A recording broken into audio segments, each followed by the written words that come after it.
welcome back to children. This is Goldie Gupta and today I start class 10th chapter 9 some application of the trigonometry. So हम इस topic में यहाँ पर ये देखेंगे कि trigonometry में this is the introduction video और चैप्टर के अंदर ऐसी कौन कौन सी चीज है जो हम यूज करेंगे, क्या ट्रिग्नोमेट्री टेबल्स के बारे में पढ़ेंगे कि कैसे वैल्यूज को कैलकुलेट करना है, sine theta cos theta tan theta इन सब की वैल्यूज को कैसे हम फाइंड आउट करेंगे। साथ ही चलिए चैप्टर को शुरू करते हैं। तो देखिए यहाँ पर सबसे पहले 4 वर्ड्स जो आपको दिख रहे हैं, line of side, horizontal line, angle of elevation and the last one is the angle of a depression. तो क्या होता है actual, what does mean it. सबसे पहले आप देखिए कि यहाँ पर जो एक ट्रायंगल है ABC, this is the right angle triangle and one more triangle is here PQR।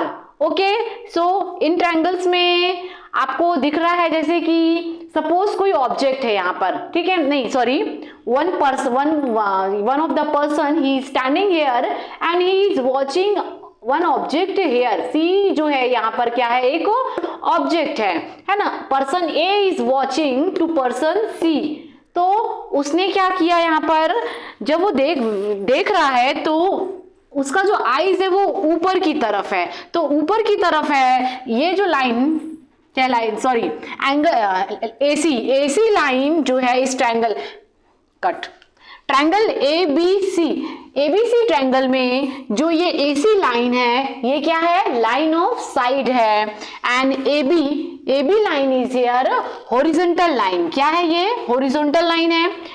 मैं थोड़ा सा इसलिए लिख के रखती हूँ क्योंकि जल्दी में थोड़ा एक्चुअल या प्रॉपर नहीं लिख पाता है, वर्ड इधर उधर हो जाते हैं या फिर राइटिंग प्रॉपर नहीं आती है, लेटर्स स्मॉल हो जाते हैं, है ना। तो एंड कि ये विजिबल ना हो पाए अच्छे से, तो इस वजह से थोड़ा मैं पहले लिख कर रखती हूँ। चलिए हम देखेंगे कि यहाँ पर ट्रायंगल ABC में AC जो लाइन है वो क्या कहलाएगी, line of side, and AB line जो है वो क्या कहलाएगी, horizontal line. Same PQR triangle, तो हमने देखा कि जो PR लाइन है ये क्या है, लाइन ऑफ साइड है and PQ is a horizontal line, ठीक है। तो आप देख रहे होंगे कि एंगल ABC और एंगल PQR दोनों में कॉमन क्या है, line of side and horizontal line, this is the common. तो डिफरेंस कहाँ पे है, यहाँ पे। तो चलिए देखते हैं कि person A is watching to object C। Person A ये जो यहाँ पर ऑब्जेक्ट C को ऊपर की तरफ देखता है। जब पर्सन ऊपर की तरफ देखेगा तो लाइन ऑफ साइड और हॉरिजॉन्टल लाइन के बीच में जो एंगल बनेगा उसे हम एंगल ऑफ एलिवेशंस कहते हैं। सेम ऐसे ही यहाँ पर कि पर्सन P जो है किसी ऑब्जेक्ट R को नीचे की तरफ देख रहा है, मतलब जब पर्सन नीचे की तरफ देखता है तो यहाँ पर हॉरिजॉन्टल लाइन और लाइन ऑफ साइड्स के बीच में जो एंगल बनेगा उसे हम एंगल ऑफ डिप्रेशन कहते हैं। आपको लग रहा होगा कि ये क्यों पढ़ रहे हैं। ये जो एंगल ऑफ एलिवेशन और एंगल ऑफ डिप्रेशन है ये आपके चैप्टर एक्सरसाइज 9.1 में हम यूज करेंगे। ट्रिग्नोमेट्री टेबल है कि कैसे ट्रिग्नोमेट्री की वैल्यूज को हमें कैलकुलेट करना है या फिर निकालना है। तो आप जैसे जानते हैं sine theta, cos theta, tan theta, cosec theta, sec theta and the cot theta. जो डिग्री है 0 degree, here this is 30 degree, 45 degree, 60 degree and 90 degree. तो हमने यहाँ पर ये टेबल बना ली है। अब we start counting from the 0 1 2 3 4। उसके बाद हम क्या करेंगे, डिवाइड बाय 4, सबको 4 से डिवाइड करेंगे।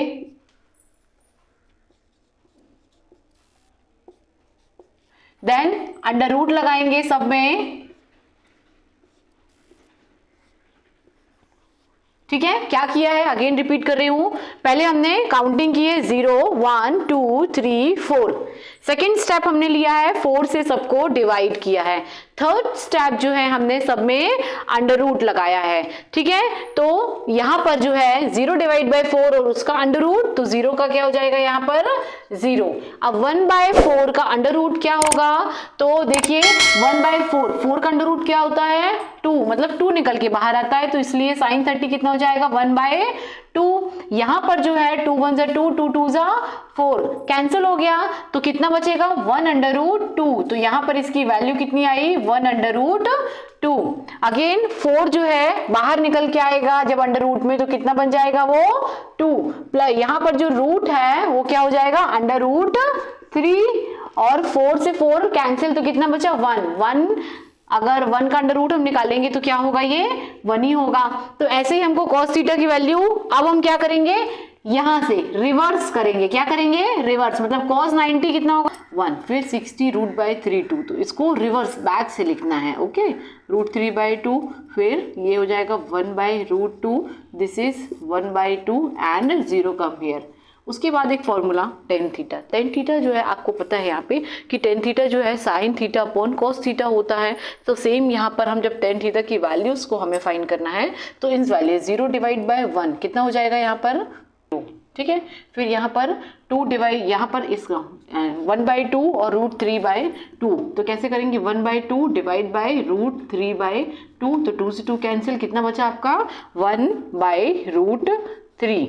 उसके बाद यहाँ पर जो है 1/√2 एंड 1/√2, तो √2 से √2 कैंसिल, तो 1045 जो है वो कितना आ जाएगा 1।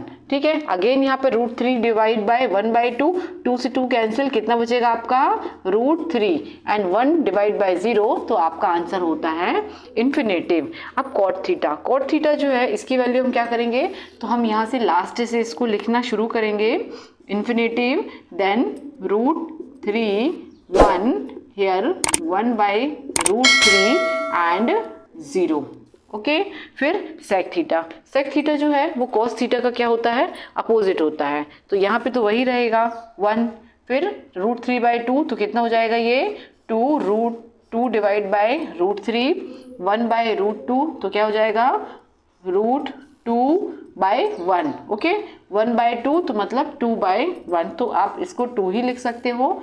एंड यहाँ पर 0/1, स्पेशली थोड़ा यहाँ पर याद रखिएगा कि हम सबका अपोजिट कर रहे हैं, है ना, तो 0/1 का यहाँ पे जो क्या है वो हो जाएगा इन्फिनिटी। अब हम cosec थीटा जो है sec थीटा का यहाँ से रिवर्स लेते हैं, तो क्या हो जाएगा ये इन्फिनिटी, ये हो जाएगा यहाँ पर 2, ये हो जाएगा √2 एंड ये हो जाएगा 2 divide by √3 and this will be 1। ठीक है, ये थी आपकी ट्रिग्नोमेट्री की टेबल। ठीक है, तो आई होप यू चिल्ड्रन इस मेथड के थ्रू आपके लिए I hope you children this is the easy for you, है ना। इस मेथड के थ्रू ये ट्रिग्नोमेट्री टेबल जो है आपके लिए क्या हो जाएगा इजीली हो जाएगा। चलिए अब हम आगे की तरफ बढ़ते हैं।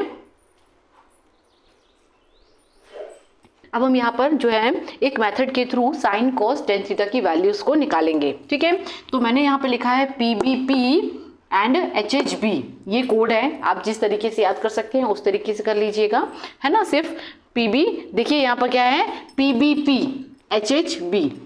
उसके बाद हमने इसको 3 पार्ट्स में ब्रेक किया। तो फर्स्ट जो कॉलम है वो क्या है साइन थीटा, सेकेंड वन जो है वो क्या है आपका कॉस थीटा, और थर्ड वन जो है वो है टेन थीटा। मतलब आपकी साइन थीटा का अगर हम बोले कि इसकी वैल्यू कितनी होती है, तो perpendicular upon the hypotenuse. Okay, चलिए यहाँ पर एक हम बना लेते हैं डायग्राम। मतलब कि ये इस एंगल के सामने जो साइड होगी वो क्या होगा परपेंडिकुलर, ये हो गया आपका बेस और ये हो गया आपका हाइपोटेनस। नेक्स्ट आता है cos थीटा। तो cos थीटा जो है उसका फॉर्मूला क्या हो जाएगा base upon hypotenuse, and third जो है टेन थीटा। टेन थीटा जो है उसका फॉर्मूला क्या बन जाएगा परपेंडिकुलर अपॉन बेस। ठीक है, तो अब यहाँ पर नेक्स्ट जैसे आपको निकालना होगा कॉसिक थीटा। तो कॉसिक थीटा एक वैल्यू आपकी ये भी होती है कि जो कॉसिक थीटा है वो बोलता है यहाँ मैं बता रही हूँ आपको कॉसिक थीटा की वैल्यू और क्या होती है 1 अपॉन साइन थीटा। ठीक है, सेक थीटा की वैल्यू क्या होती है 1 upon cos theta plus cot theta जो है उसकी वैल्यू कितनी होती है, तो 1/tan थीटा, ये इसकी वैल्यूज होती हैं। ठीक है,